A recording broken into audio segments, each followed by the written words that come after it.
Okay, I'm looking around and I'm seeing a lot of people have been enjoying Austin as much as I've been enjoying Austin. So as my high school football coach used to say, sometimes you gotta play hurt, son. So let's all get in the game. All right, let's get going. As the voice of God told you, I'm Ted Sullivan at Adara, and I've been moderating these debates for a little over 3 years now. And I love the fact that it's gone from a very small breakout session to the general session, which tells me that y'all like to argue. And that's good, that's healthy. So why do we have these debates? And we kind of came up with this a few years ago because this is my 18th DMAI, and I've been to a ton of sessions. I've seen a lot of great content, a lot of educational things, but I always felt that the most productive meetings were in the lobby bar where we really hashed stuff out and we debated, right? So welcome to the biggest lobby bar in DMAI history. That's what we're going to do, all right? I put this up there because, I'll be honest, sometimes I think as an industry, we're too nice. We're so nice that we actually get in our own way and we do that, and actually it's really, really healthy to debate stuff, okay? So we can be tiresome in our courtesy, and it's really healthy to get into it, because when you debate stuff, you change things. We challenge each other, and we do it, and that's exactly what we're going to do today. These topics are all the topics you guys talk about in your offices with your staff all the time. It's really good sometimes to hear that counter-argument, so when you go back, you kind of learn a few things. So here's the format. I actually called my high school debate teacher and got the format of what the high school debates are, and that's what we're going to use today. Each debater gets 6 minutes to make their point and to make their argument, all right? Then there's a 1-minute rebuttal for each side. And then you're going to have a live text here where you guys can text who won the debate. But keep this in mind. You might not agree with their point of view, but who made the better argument? I mean, Eric Thompson's going to debate the fact that none of us are going to have jobs in 10 years. You might not agree with that, but if he makes a really compelling argument, you got to think about it. And also, they're going to have to use some content from the conference a little bit, all right? And this might not reflect your opinion. Totally fine, but it's good to hear it. All right, here's a disclaimer. Each one of their views may not reflect their actual view or the destination they represent. Okay? Let's be honest. So there's some stuff here that I don't want them doing it. So, about 2 months out, DMAI, we got a list of about 20 topics that we want to debate, and then it gets whittled down to 3. But I thought it was very important to show 5 of them that didn't make the cut but were very close. So one of the topics was CFOs love open bar tabs at the JW Marriott. I found out Wednesday that that's not the case, so I took that out. Conference AV equipment always works perfectly. Hey.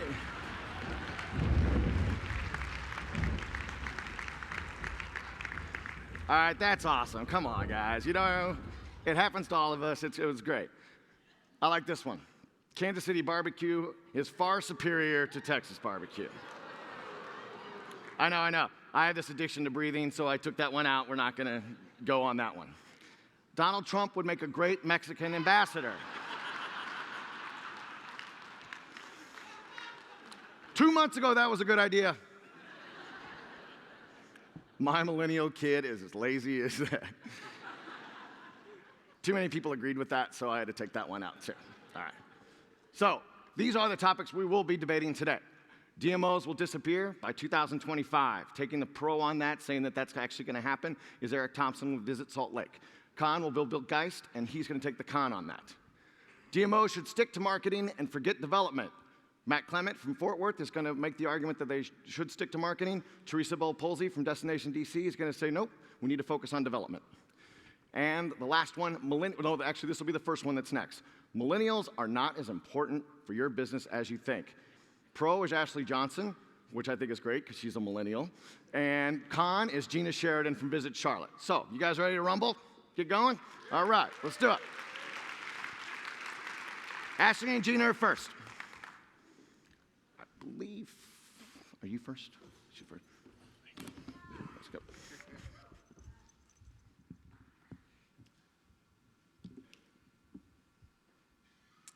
Good morning, everyone. I'm here to tell you why millennials are not good for your business.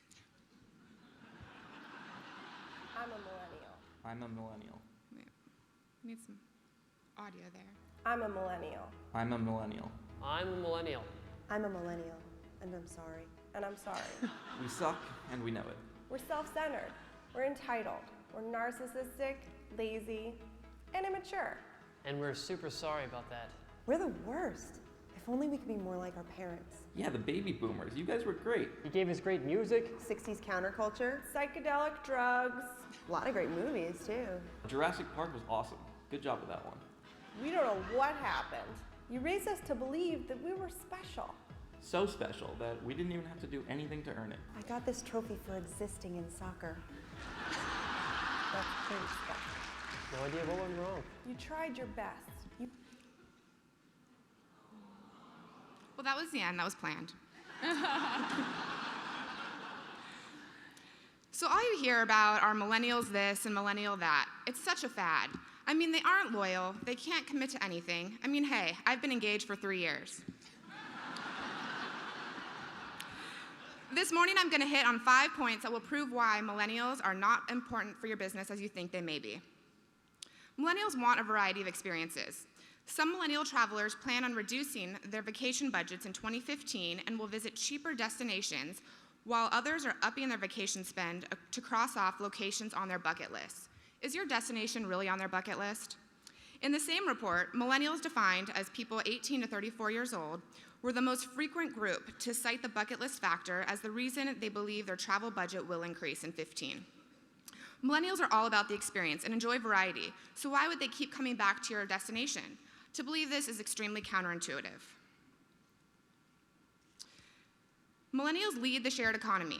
According to MMGY, they reported that 25% of them shared economy accommodations in the past 12 months.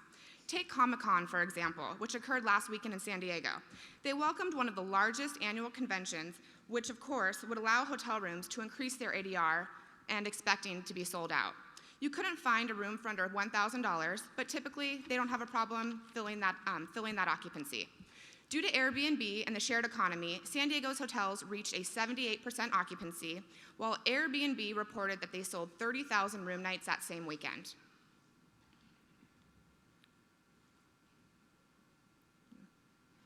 Here's a photo from a recent trip to Cabo that I took for a bachelorette party. As you can see, we like to travel in packs. There were 6 of us to each room. We only found ourselves eating free Chex Mix from the bar and drinking beer and barely spending $10 a day. In fact, the most money was spent getting one of our friends out of the local jail for public intoxication. Millennials are not as important as you think. We're seeing that millennial travel is being driven by families. According to MMGY, 43% of millennial families took at least one staycation in the past year. Staycations for the millennial market have also seen a 14% increase by year's end.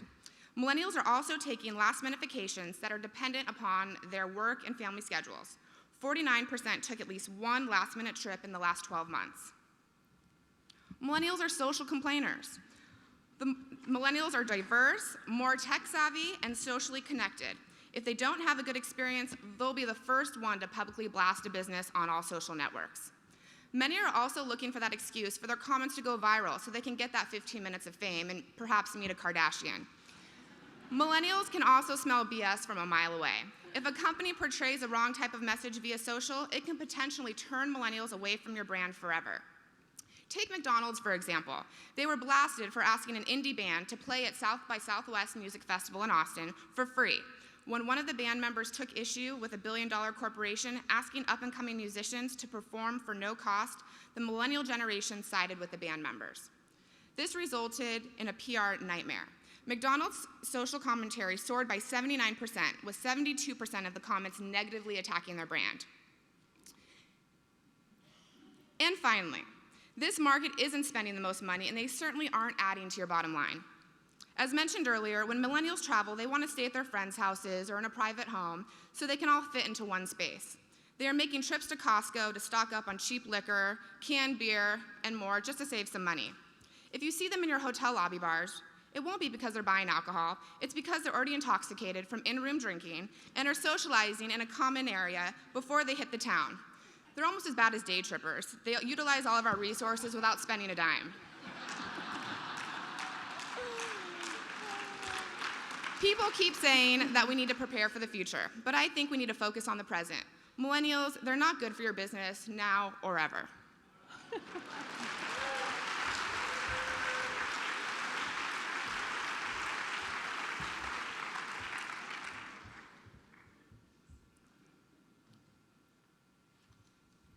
Millennials, the travel generation. Millennials represent the largest demographic slice of the American population and are on track to outspend boomers by 2017. Within a generation that spans 20 years lies an enormous skew of maturity, career, and fiscal spend. A recent Skiff trend report put it this way: millennials are social, fickle, design-centric, and narcissistic. They demand the highest quality of product standards and resist traditional marketing methods. These are our 18 to 30-somethings. With almost 80 million in the US and more than 2.5 billion globally, millennials matter. They're here and they're just getting started.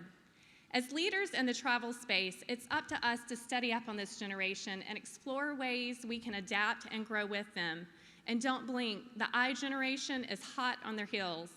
While millennials may not represent the largest sector of travel spending today, they will drive the economy for years to come. Millennials still have decades of purchasing decisions ahead of them. By 2020, a short 5 years from now, the entire millennial generation will be fully fledged in the workforce, the oldest of whom will be amongst the key influencers and decision makers.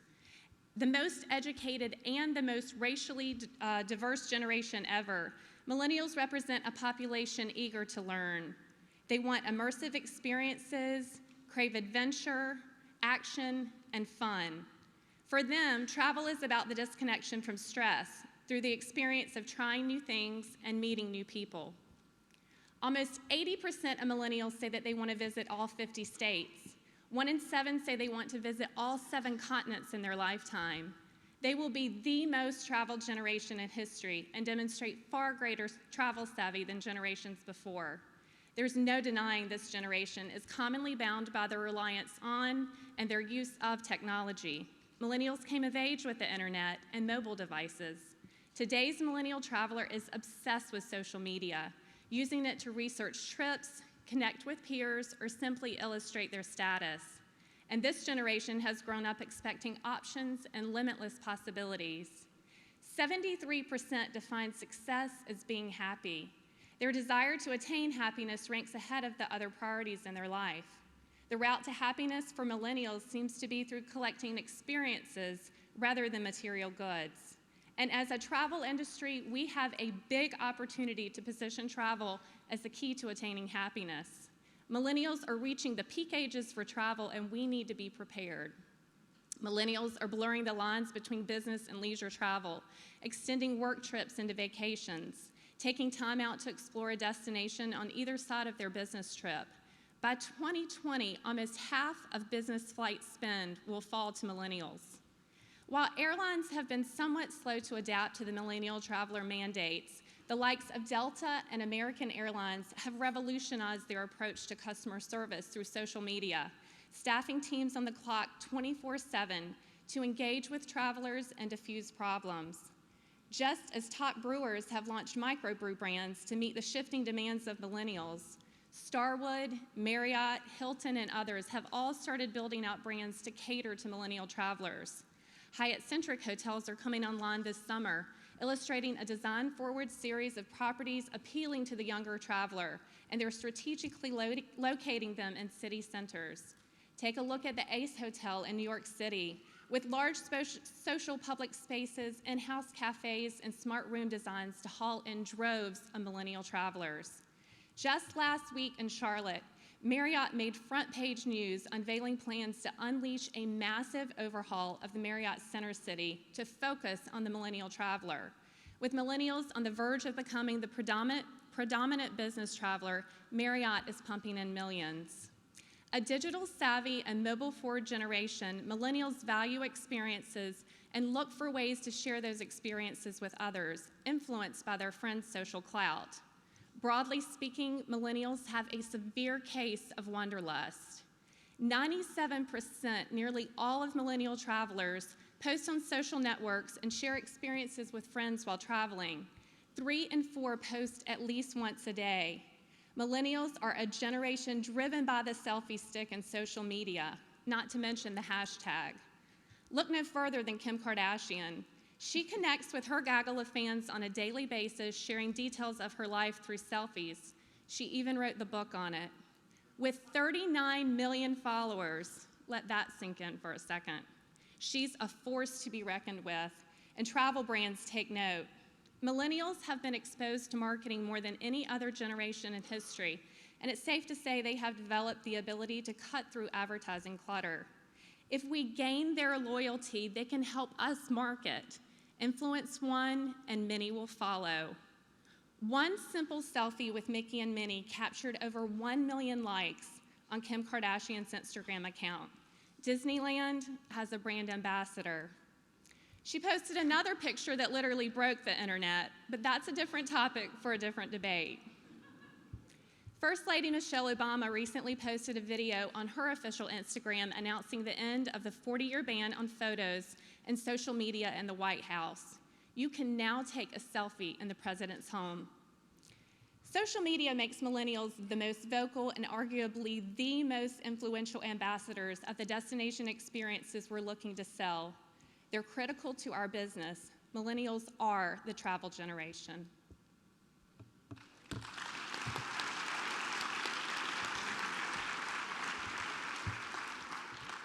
Does it just drive you crazy when millennials act like they're so entitled?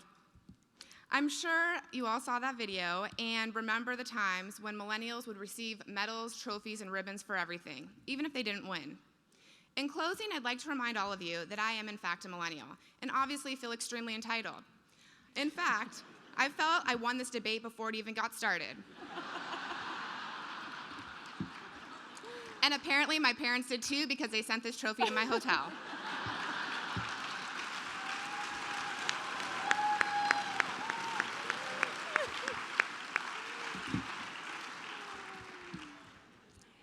Evidence-based decisions always make for the strongest argument. The facts are out there. Millennials are our future, our tomorrow, and our today.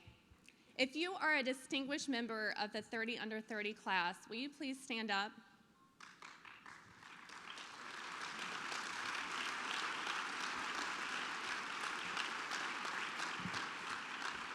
If you sat through a DMAI session over the last 2 days where the power of millennials were touted, please stand up. Stay standing. If you posted a picture of your time here in Austin on Facebook, Twitter, or Instagram this week, please stand up.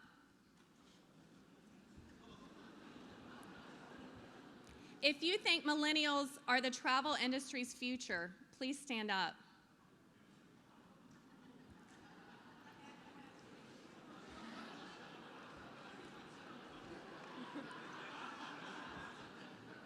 DMAI represents 100 years of advancing destinations. Advancing forward, millennials are the way. Step. Can you bring up the vote? The vote? Okay, guys, there's 2 ways to vote. There's the app. You can use the DMAI app to vote, or just text to the numbers up there. Remember, who made the better argument? How do you do that? Oh, wow.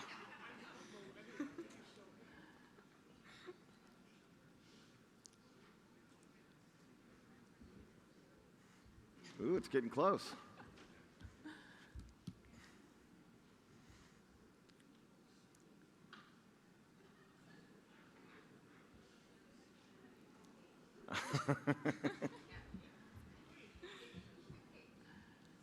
Think we get. Oh. Oh, wow. Thank you, last minute mind changers. All right, I think we got the winner of the debate, Ashley Johnson. Thank you. Thank you both very much. Nice work, thank you very much. Okay, the next debate. My bald spot looks huge up here, man. Terrible. Stop that, it's like the moon. All right, the next debate. We're gonna pull it up. I forget the order. Is it the economic development one? believe so. Next up, Ted, Eric and go. Bill. Eric and Bill, let's do it.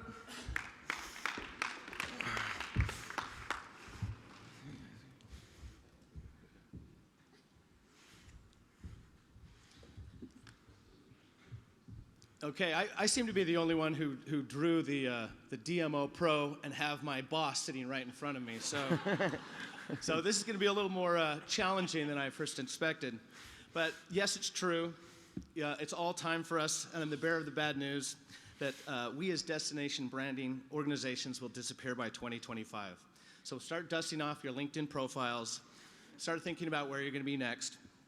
And partially it's because a lot of us are continue spending the time and effort figuring out how we can create the next tagline of how we can experience or find yourself in our own destinations, while leisure visitors and business travelers of today have already left us in the dust.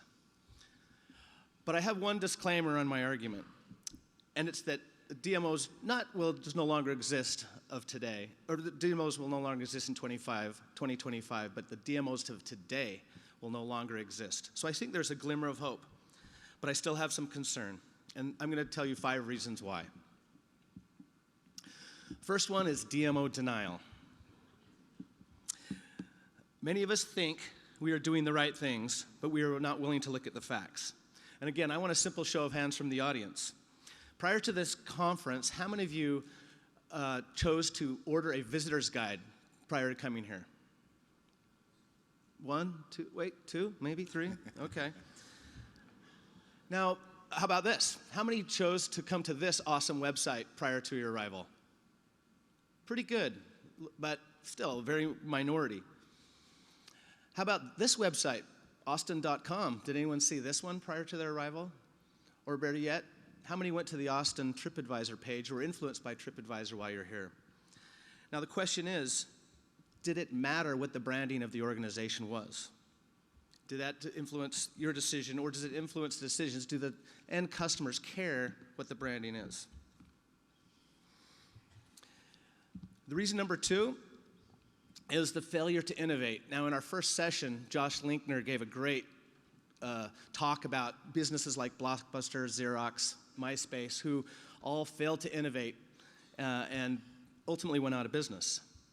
But what about businesses who are Fortune 50 businesses that decided to innovate and right now have different profit centers than they had just 10 years ago? Apple, GE, IBM are all great examples of that. Are DMOs willing to go out on a limb and change their business models and really do things differently and think about how they can promote and sell their destination in a whole new and innovative way? I'm not so sure. Reason number 3, that companies in the travel space have larger resources and are doing things better and faster than a DMO can. I know the DMO will say, we're the best collaborators and aggregators of information. However, I think the spot has long been taken by a website that I'm sure we have all used during and prior to this convention. In fact, in an article published by Google, it states that 83% of people turn to social media sites for inspiration, while only 31% turn to destination-specific websites, and the gap is growing. And why are people turning to these sites? It's trust. Typically, the typical DMO is selling special offers and well-polished pitches that the consumer can see right through, especially the millennials, it sounds like.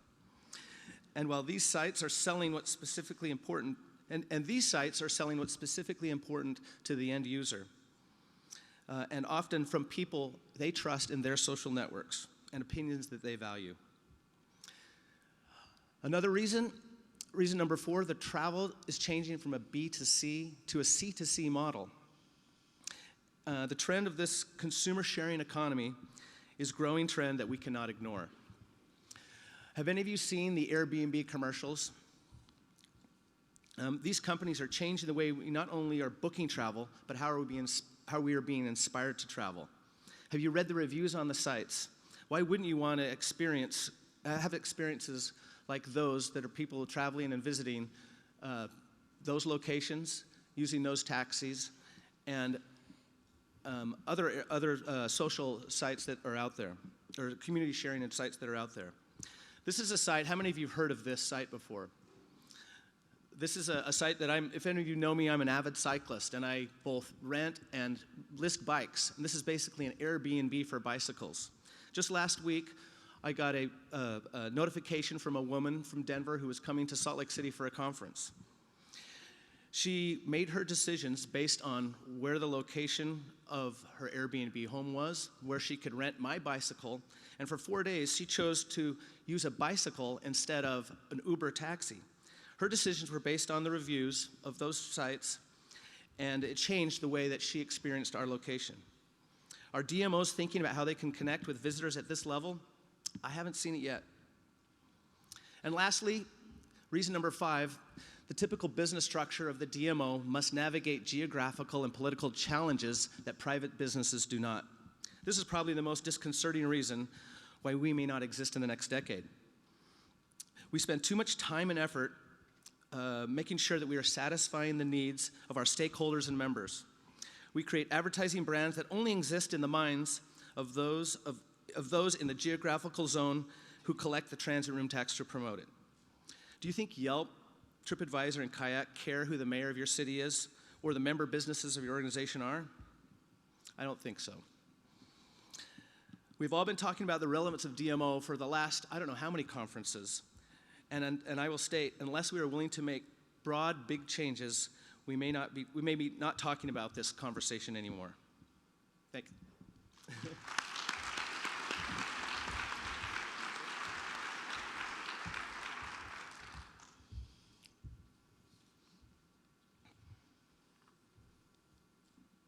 First slide. Here we go. The proposition is DMOs will be extinct in 2025. As you could probably imagine, I do not subscribe to that point of view. In fact, rather than extinction, I'm going to make up forward the proposition that DMOs will be the most important agency in our communities in 2025. Period. Now, to be sure, we will lose a few along the way.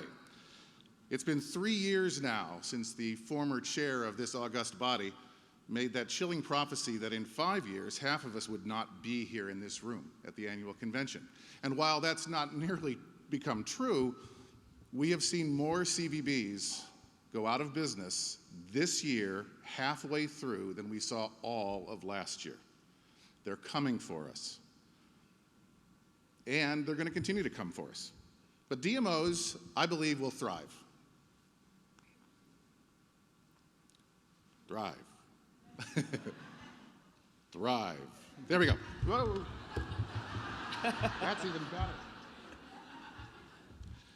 DMOs will thrive if, and I have to give a shout, if we evolve. We got to stop acting like CVBs. Yeah, I said CVBs. Because CVBs equals travel and tourism. Travel and tourism in CVBs means heads and beds. That's a segment of the economy that is limited, allowing us to be trivialized. Instead, DMO stands for Destination Marketing Organization, which means destination marketing. It doesn't mean heads and beds. It means heads, all kinds of heads, for every possible reason. Destination marketing is crucial in our global pursuit of investment, of capital, of human resources, and quality of life. Somebody has to choreograph the experience. Will Google or TripAdvisor, no offense guys, will they stage restaurant weeks in our communities? Will they develop cultural corridors and entertainment districts? Will Uber facilitate public art installations and destination-defining events?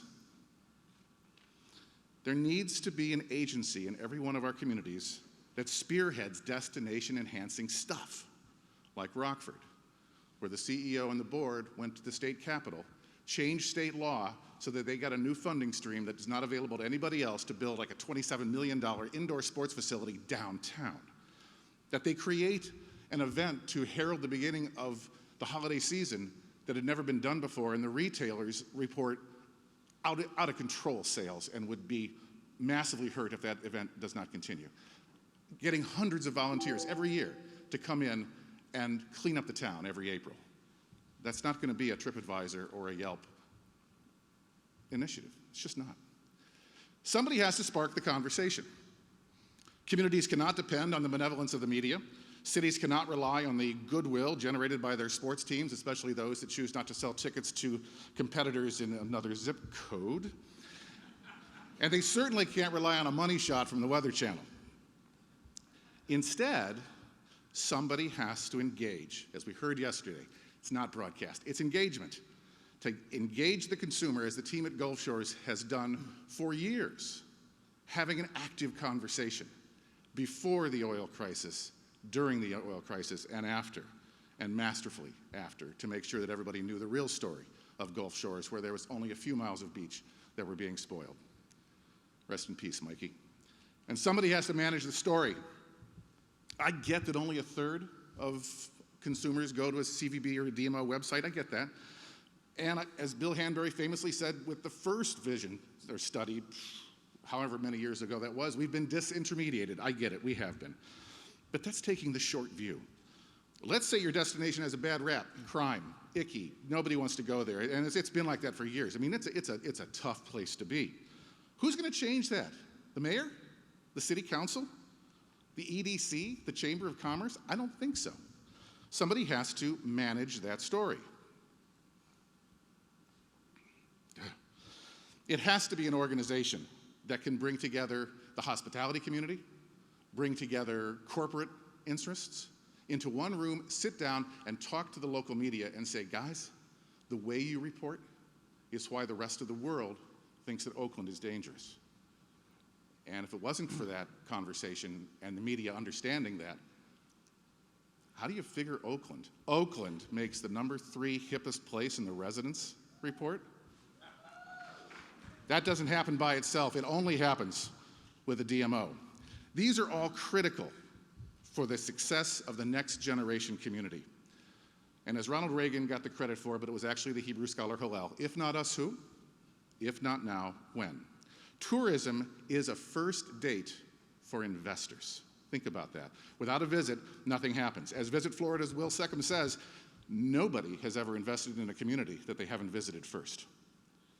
To those who have seen the new Longwoods report, 79% of people who have seen an ad for a destination think more highly of that destination as a place to start a business.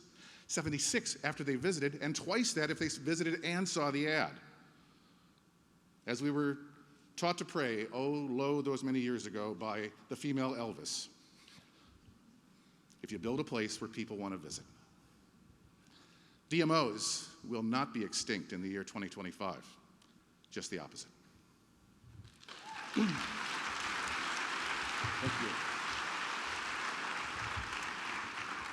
you. Well, you make a great argument, of course. But I still don't think that the consumers care what the branding is. Next year, we will be in Minneapolis. How many of you passed by the booth at Minneapolis that can quote out the branding name that was on the booth? Path to Park, something like that. I think when we think of Minneapolis, we're going to use resources that are not from the DMO to explore the destination. However, I will agree, DMO should focus on product development. I think that's where the future is of our organizations. But again, if we no longer choose to evolve, we will die.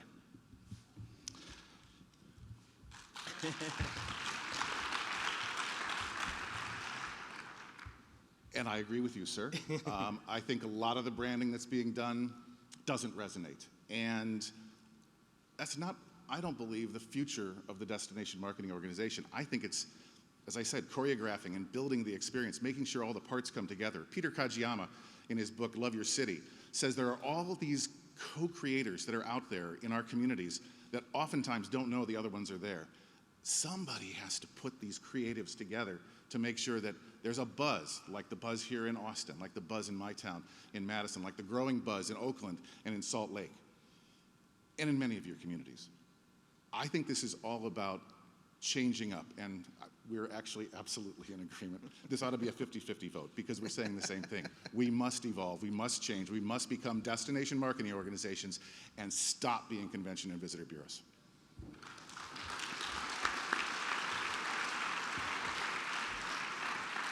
Okay, well, let's see if it's a 50-50 vote.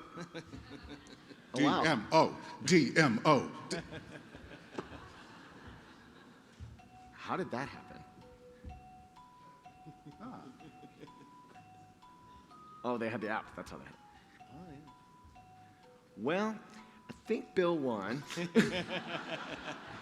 But I thought it was an excellent debate. I think it's always good to hear different stuff every time. Bill, Eric, thanks, man. Appreciate that.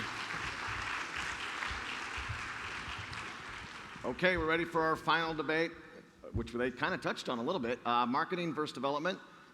Teresa Bill Polsey for Destination DC and Matt Clement for Visit Fort Worth. Come on up. Good luck.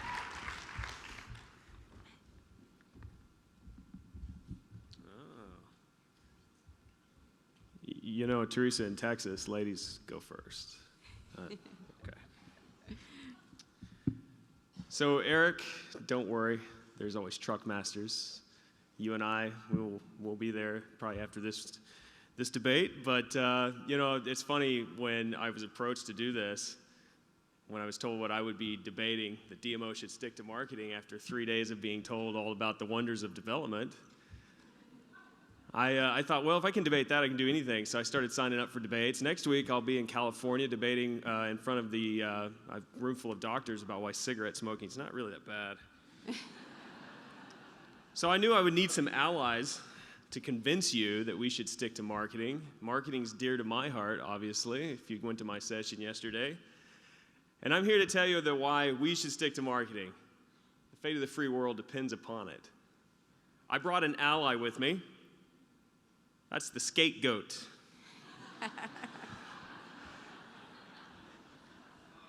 And the scapegoat and I have a request for you. Every time you see marketing in big words on the screen, I want you to say marketing. Let's try it real quick. Marketing. Okay, here we go. So, what are we? We are destination organizations.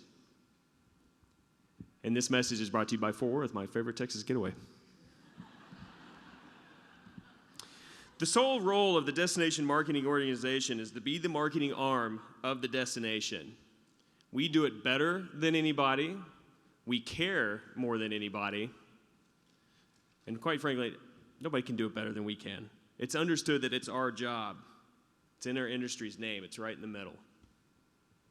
Now, the way I look at it is that every dollar we spend in development, though it might be wonderful to do so and it's trendy, is a dollar we're not spending on marketing.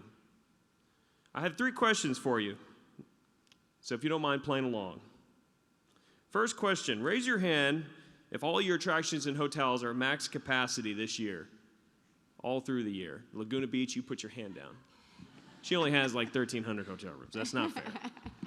Now raise your hand if your city has a Chamber of Commerce or an Economic Development Council. Yeah, everybody. Here's the kicker. Raise your hand if they do a better job at marketing your destination to visitors than you do. Yeah, that's kind of what I thought. Now look, I'm not saying chambers and economic development councils are bad people. They're charming people. They're wonderful at cocktail parties. They talk about spreadsheets and whatnot. It's great. What I am saying is that they couldn't market hot chocolate to an Eskimo. Observe what happens when your local Chamber of Commerce gets their hands into the visitor marketing segment. Yeah.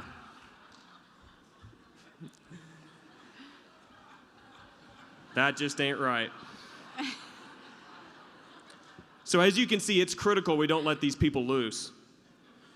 Their core mandate and mission is to spend their resources bringing in new developments of all kinds to our cities. They're not spending money to bring visitors in. That's our job.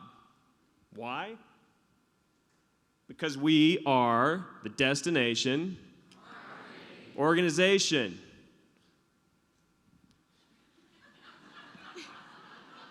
And for the majority of us, this is a zero-sum game. Just because we've got dreams of building convention centers and sports parks and arenas does not mean anyone's going to come up behind us and give us money to do that and do what we're supposed to be doing, which is to bring people into our existing hotels and shareholder facilities. Every dollar that you're spending in development is a dollar you're not spending filling up a hotel room or your convention center or the sports park that you probably already have. Let me ask you this. When you came this week, did this get you excited about coming to Austin? Or that? Yeah, nobody else can do that. But here's what can happen when you decide you want to get into the development casino. Doesn't always work out as well as we'd hope. I hope you guys are not here from Boston. They usually aren't.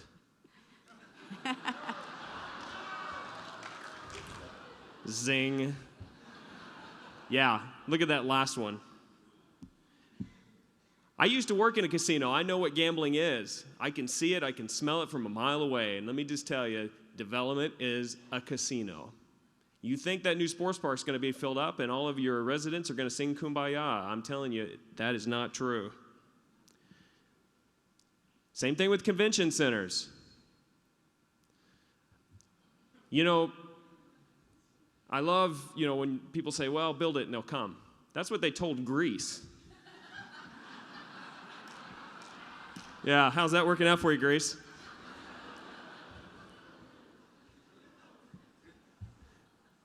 So we are Destination Organization. This one is brought to you by Cowtown Cycle Party in Fort Worth. It's a good time. If the demand is there, the private sector will build it. All we have to do is market it and create the demand. I've got about 10 seconds. We're supposed to be unbiased. We can't be unbiased if we have skin in the game. At the end of the day, we are organizations. So let's do that. Because every dollar that we spend not on that is diluting our purpose. And the barbarians are at the gate. We just heard that. People are after our jobs. So the more we take our eye off the ball of what we're supposed to be doing, what our core mandate and mission is one more dollar that we're diluting our real purpose, and we're making it easier for these folks who want to take our jobs from us. So let's stick to marketing, and we'll let the experts, the fun people at the chambers, do what they're good at and build stuff. Thank you.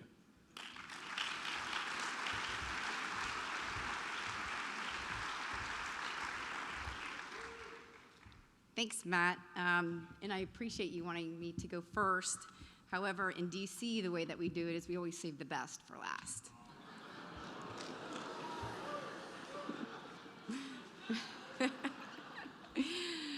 So for the past 13 years, I've been representing Washington, D.C., and when I first signed up for this job, it was sales and marketing. And I was like, all right, travel around the world, tell everyone how cool Washington, D.C. is. This is going to be a great job. So as I traveled around the world, and like many of you, we've talked to our customers, and they're like, yeah, D.C. is awesome, but we need new air service. You're missing new facilities to compete in the environment all over the world.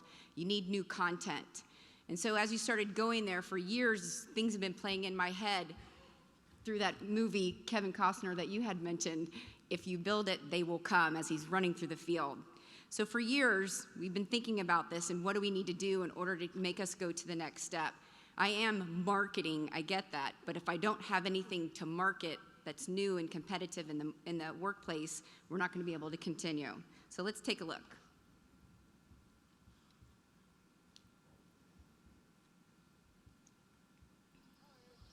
Ray, people will come, Ray. They'll come to Iowa for reasons they can't even fathom. They'll turn up your driveway, not knowing for sure why they're doing it. They'll arrive at your door as innocent as children, longing for the past. Of course, we won't mind if you look around, you'll say. It's only $20 per person. They'll pass over the money without even thinking about it. For it is money they have and peace they like. Right. That was also intentional as well. So fast forward to today, 13 years later, I spend more time in our economic development office than I do at my desk. I spend more time meeting with hospitals, developing medical tourism programs than I do traveling around the world. I spend more time with colleges and universities to deliver products as I do travel around the world and try to convince people to come to Washington, D.C. versus any other city around the world.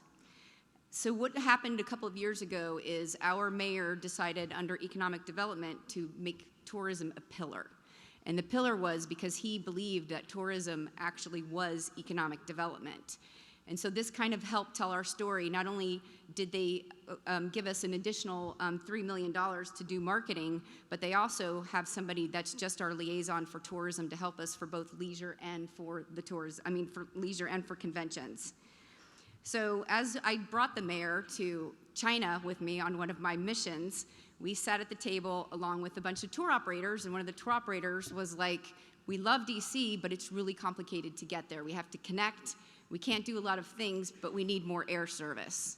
Fast forward 6 months later, bam, Air China decides that they're flying to Washington, D.C. through the Economic Development Office. And not only that, did the deputy mayor say to me, Teresa, not only do you have Air China that's coming for an additional flight, we're now going to give you $1.3 million to market this. And I was like, what? 1.3 million? Wait a minute, we've been coming for years, sitting in front of council, trying to beg for money, and now you're just giving me 1.3 million. Thank you, I'll take it. And so what are the results? Air China service. This is how we show our ROI. So you've got marketing programs that we developed. We did advertising, and now China is up 35% to Washington, D.C. just in 1 year. Fantastic results. Let's talk about some other successes that we've had. That old baseball stadium that you had, yeah, we had one of those. We still have it. But we decided to build a new one. And it's not just about baseball in those stadiums that many of you all have. It's about new festivals and events that can be hosted in there. And then also what you're going to do, and some of our successes that we've had with our baseball stadium, we've won Major League All-Stars for 2018, which is going to return $46 million back to the city and create over 6,000 jobs to Washington, D.C. In addition to that, we were very successful in hosting the Winter Classic this past year, which was absolutely fantastic. That brought $20 million back into Washington, D.C. and created over 4,000 jobs to the city itself. Some other successes that we've had is resulting that Washington, D.C., if you build it, they will come. So we've got this, and these are the people that are going to be coming to Washington, D.C.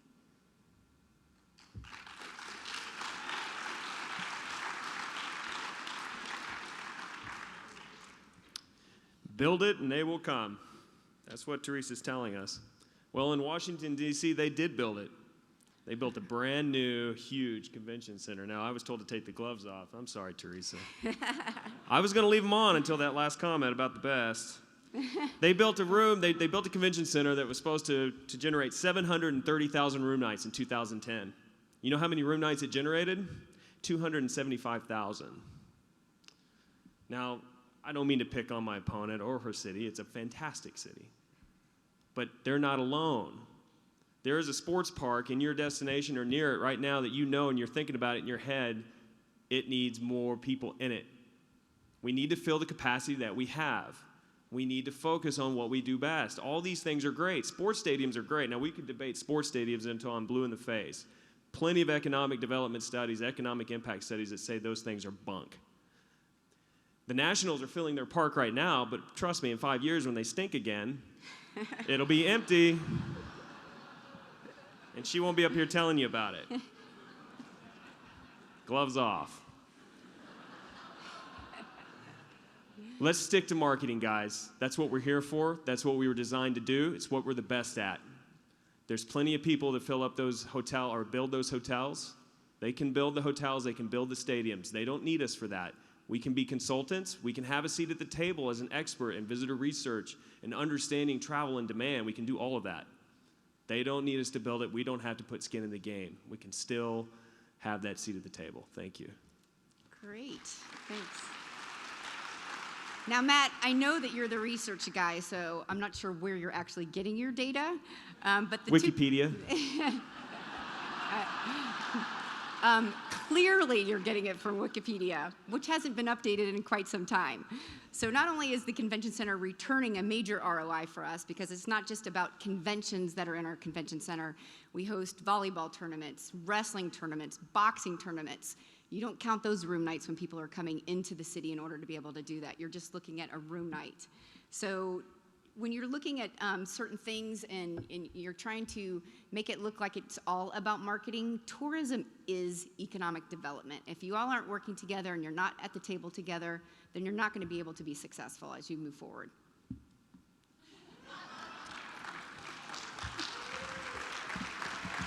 Okay, that was good. Ooh, this one's going to be tight. Oh. Ah, come on, people. Remember, like, who made the better argument, not your own personal opinion. No, personal opinions are fine.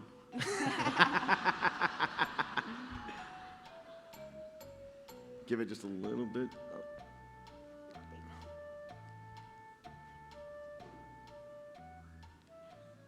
I think Matt took it. Oh, whoa. Recount. 2-3. Oh, all right. We're going to call it. Matt Clement won the argument. Very good. Good job, guys.